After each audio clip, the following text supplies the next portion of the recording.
실제 사례를 바탕으로 말씀드린 거거든요.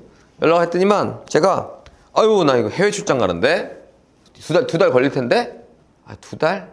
뭐 기다려야지 뭐 방법이 없잖아요.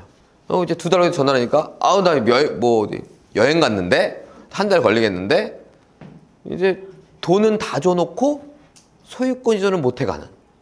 처음에 해외 출장 정도는 그냥 그렇게 넘어갔는데 계속 차일피일 미루니까 걱정이 되는 거야. 왜? 명의가 여기 있잖아. A한테 있잖아요. 근데 아니나 다를까 제가 팔았어. 그럼 여러분들 이제 골 때려지는 겁니다. 또 D야. 이렇게 되면 이제 돈 이제 없어지고. 이 후순위 가처분에 대한 물건이에요. 후순위 가처분. 네. 2024 107369. 그래서 이게 말소가 되냐 안 되냐 이런 말씀이세요? 좋아요. 자, A라는 사람이 B라는 사람에게 부동산을 팔았습니다. 그러면 여기는 이제 돈을 건네줄 거고 여기는 관련 등기하라고 서류를 건네줄 겁니다. 여러분들이 제 물건을 사신 거예요. 그리고 작년까지 다 줬어요, 저한테. 근데 여러분과 저는 특별한 일 없으면 볼 일이 없어야 됩니다. 빠이빠이 했어요. 근데 여러분들이 이제 소유권을 하러 등기소에 가니까 인감증명서 하나가 1년 전에 띈 거야, 내가. 그래서 다시 떼오래, 요즘 걸로. 그래서 저한테 다시 연락을 줬습니다. 이게 실제 사례를 바탕으로 말씀드린 거거든요. 연락했더니만 제가 아유 나 이거 해외 출장 가는데 두 달 걸릴 텐데 두 달? 뭐 기다려야지 뭐 방법이 없잖아요. 이제 두 달 후에 전화하니까 아우 나 여행 갔는데 한 달 걸리겠는데 이제 돈은 다 줘놓고 소유권 이전을 못 해가는. 처음에 해외 출장 정도는 그냥 그렇게 넘어갔는데 계속 차일피일 미루니까 걱정이 되는 거야. 왜? 명의가 여기 있잖아. A한테 있잖아요. 근데 아니나 다를까 제가 팔았어.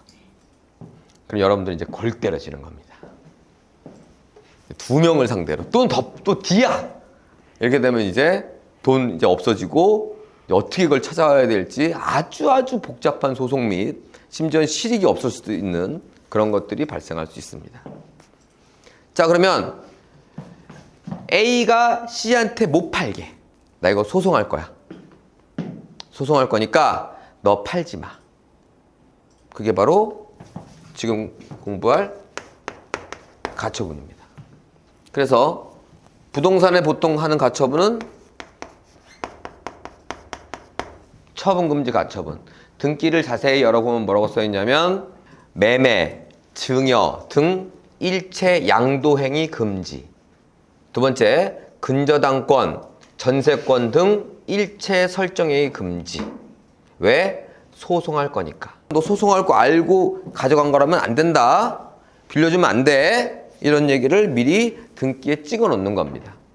그러면 팔지 말아라, 돈 빌려 쓰지 말아라. 반대로 말하면 사지 말아라, 돈 빌려주지 말아라. 이걸 등기에 찍은 거예요.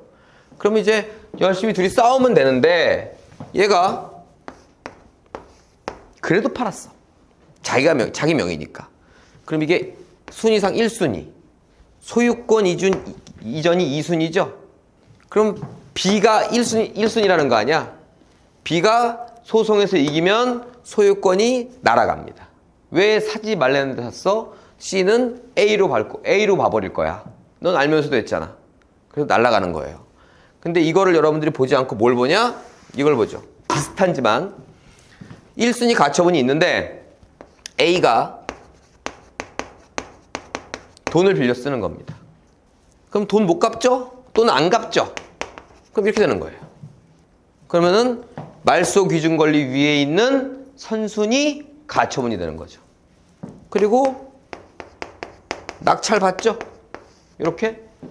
그럼 낙찰 받으면 등기가 딱 넘어오는데 근저당 사라져, 경매 사라져, 이건 그대로 남아있는 겁니다. 그리고 만약에 B가 이겼다. 그럼 나도 모르게 내 소유권이 날아가는 겁니다. 자, 그래서 선순위 가처분은 인수고 그 인수의 최악은 경매로 낙찰을 받다 하더라도 소유권이 상실될 수 있다. 자, 그런데 질문은 그게 아니었어요. 질문은 뭐였냐면 후순위 가처분도 말소 안 되는 게 있나요? 예를 들어 이런 거? 이런 게 질문이었어요. 자, 그러면 이렇게 볼게요. A가 집을 B한테 팔았는데 이미 근저당이 있어요. 그럼 저 근저당을 말소시켜 준다고 팔았든지 아니면 B가 인수한다고 생각하고 샀겠죠. 그런데 소유권을 안 넘겨주네? 그 다음부터는 똑같아요. 돈 안 갚으니까 경매를 넣은 겁니다. 제가 이해 가셨죠? 이거는 선순위가 아니라 후순위 가처분이에요. 그렇죠? 그러면 A가 이기면 아무 문제가 없지만 B가 이길 수도 있잖아. B를 줘라. 그럼 가처분하고 소송한 데는 1순위보다 2순위죠. 그럼 요거는 그대로 남겨두고 B한테 넘겨오는 거죠. 그렇죠? 그리고 나서 이 근저당을 못 갚으면 경매 넣는 건 똑같죠. 그래서 후순위는 경매로 그냥 무조건 말소를 시켜주는 겁니다. 그래서 나중에 말소되고 C가 소유권이 되면 이거 다 없어져 있잖아요. 그럼 B가 이겼어. 그럼 여기서 채권만 발생하는 겁니다. 너 얼마 얘한테 줘. 소유권은 끝났어. 왜? C한테 넘어갔으니까. 경매법에 의해서 후순위 가처분은 말소가 되니까 거기에 대해서는 B와 C는 돈을 줄 게 있으면 주고받고 하는 거지 C한테 터치할 수가 없어. 그게 후순위 가처분입니다. 그래서 방금 이런 가처분 등은 명의신탁 해지를 원인으로 한 소유권 등기 청구권 등기 달라는 거야 나한테. 그런데 이미 다 있는 상태에서 가처분이기 때문에 이건 승소하든 말소되든 무조건 없어진다. 그래서 아무 문제가 없다가 이제 지금 후순위 가처분이었고, 이렇게 어려운 것까지 해도 되나? 이제 제가 이제 교육 중에 특수물건반 교육 중에 이런 가처분이 있어요.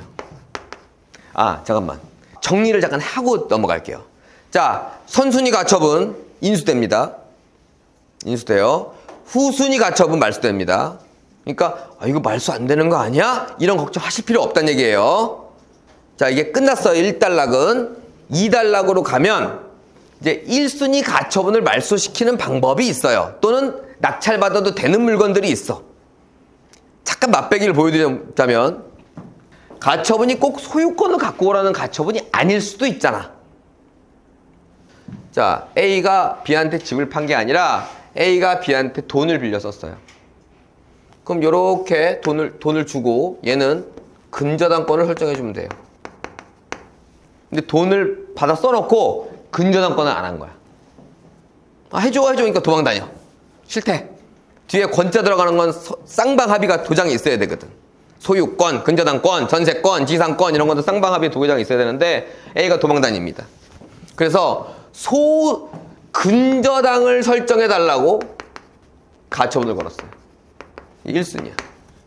이거는 특수물건반에서 하는 수업이니까 조금 이해 안 가시더라도 큰 개념은 선순위 가처분도 말소되는 게 있구나 또는 관계없는 게 있구나 정도로만 일단 기억하시는데 오늘은 조금 더 깊게 가볼게요. 하나. 그리고 뭐 다른 근저당에 의해서 경매가 진행이 됐어요. 그러면 A가 승소하면 이것만 사라지죠. 근저당을 해줄 필요가 없잖아. B가 승소하면 이게 살아나죠. 근저당이 생기는 거죠. 근저당 생겨봤자 근저당은 다 없어지죠. 경매로. 자, 근저당 원래 없는 거면 문제가 없는 거고 있어도 문제가 없는 거죠. 배당 받아간 사람끼리 내 근저당을 네가 왜 배당 받아가? 그리고 싸움이 붙을 수 있어도 낙찰자는 아무 관계가 없습니다. 이러한 선순위 가처분이어도 말소가 되는 가처분이 있어요. 여러분들이 내가 임장활동 등을 그러니까 물건을 보는 시간을 할애할 수 있다. 이게 있으면 특수물건을 반드시 배우세요. 그러면 파격적으로 싸게 살 수 있는 뭔가 요인이 있거든요. 그냥 일반인들은 경매를 꽤 공부했다 하더라도 선순위 가처분 그럼 무조건 말소 안 돼 이렇게 알고 있어요. 그러나 이런 것들 등이 말소가 되거나 또는 말소가 안 돼도 우리와는 아무 관계없는 가처분이 있으니까 제가 왜 특수물건을 먼저 배우세요 이렇게 말을 안 하냐면 물건 보러 다닐 시간 없으면 이거 배워봤자 머리만 꽉 차는 사람이 돼요. 써먹을 데가 없다는 거야. 근데 내가 물건을 시세 파악을 하러 한 일주일에 한 번, 한 달에 한 번은 갈 수 있어 라고 하면 이거까지 같이 배워갖고 파격적으로 싼 그 낙찰을 해보자고. 마지막으로 이거 건물이에요. 토지와 건물의 주인이 달라요. 근데 토지의 주인이 건물의 주인한테 건물 철거 소송하려고 해요. 그럼 이것도 소송의 전이니까 가처분 들어갈 수 있죠? 이것도 처분금지 가처분을 했어요. 이 철거에 대한 가처분은 순위와 관계없이 말소가 안 돼요. 이것만. 후순위 가처분이 말소 안 되는 사례가 뭡니까? 철거 소송에 대한 가처분. 근데 우리는 이거를 알 필요가 없어. 왜? 잘 보세요. 이 가처분이 들어왔다는 건 건물만 경매 나왔다는 얘기야. 맞아요? 토지랑 건물이 같이 나왔다면 내 건물을 내가 부실 철거 소송을 안 해. 그냥 부수고 마음에 있으면 부셔버리지. 토지의 주인과 건물의 주인이 다르고 건물만 경매 나왔다는 거예요. 그러니까 이게 가처분이 걸려있든 걸려있지 않든 건물만 나오는 건 안 하는 거예요. 우리는 부동산 투자를 통해서 수익을 내고 싶어하는, 매도 차익 수익을 내고 싶어하는 사람들이 대다수예요. 근데 건물은 이상하게도 사는 순간부터 부동산 등기에는 건물 등기가 있지만 사는 순간부터 감가상각, 즉 떨어져요. 제가 가장 기본적인 거, 장기적으로 우상향할 걸 사야 되는데 이건 장기적으로 영원히 될 부동산이에요. 부동산이라고 제가 말하지도 않지만. 그래서 건물만 나온 건 아무리 하자가 없어도 안 하는 거야, 원칙이. 그래서 사실은 알 필요가 없다. 이렇게 마무리를 짓도록 하겠습니다. 혹시 가처분에 대한 추가 질문 있나요?